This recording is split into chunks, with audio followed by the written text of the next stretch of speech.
Welcome to the Slop Farm. Enjoy the video. You begin by enabling Circle to search and assigning a gesture so you can call it instantly. Open Settings, go to Advanced Features, turn the toggle on, then set the gesture or edge handle. Once done, return to the screen where the content you want to search appears. Make sure the visual element is clear and unobstructed. Now practice the gesture once to confirm activation. You should see the circle overlay appear ready for selection and search.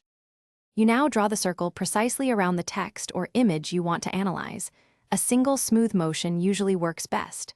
Once the overlay captures the area, use the handles to refine the selection or crop out irrelevant parts. After you're satisfied, tap the search action.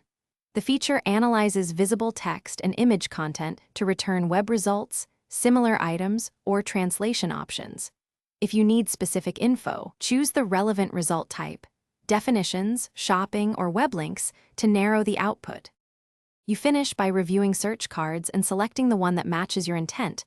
Open a web link, compare shopping items, translate text, or copy content. Once you take an action, you can save or share directly from the result. If results are poor, make sure lighting is adequate and the captured area is not blurred, then retry the circle gesture. If Circle won't activate, restart your device or reassign the gesture in settings. That fixes most activation issues quickly. Thanks for watching. Consider subscribing if we helped you today.